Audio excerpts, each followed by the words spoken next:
శ్రీమాత్రే నమః. హలో అండి, భవానీ వెజ్ రెసిపీస్కు స్వాగతం. నేను మీకు ఈరోజు చూపించబోయే recipe simple and tasty sambar powder. దీనికి కావాల్సిన పదార్థాలు: ధనియాలు 1 కప్పు, ఎండుమిర్చి 2 కప్పులు, ఎండు కొబ్బరి 1/2 కప్పు, పచ్చిశనగపప్పు 2 టేబుల్ స్పూన్లు, మెంతులు 1 టీ స్పూన్, పసుపు 1 స్పూన్. తయారీ విధానం: ముందుగా కడాయి పెట్టుకొని మెంతులు ఎర్రగా వేయించుకోవాలి.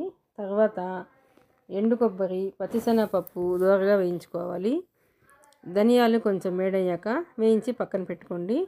చివరిగా 1 స్పూన్ ఆయిల్ వేసుకొని మిర్చి రంగు మారే వరకు వేయించుకోవాలి. పళ్ళకు బుడ్డ మిరపకాయలు అయితే బాగుంటుందండి. అన్నీ చల్లారాక మిక్సీ వేసుకోవాలండి. ఇందులో పసుపు వేసుకుంటే నెల రోజుల వరకైనా పొడి ఫ్రెష్గా ఉంటుందండి. అంతేనండి. ఈ సాంబార్ పౌడర్ మీకు నచ్చినట్లయితే లైక్ చేయండి, షేర్ చేయండి, సబ్స్క్రైబ్ చేసుకోండి. వీడియోస్ చూస్తున్నారు కానీ సబ్స్క్రైబ్ చేసుకోవటం లేదండి.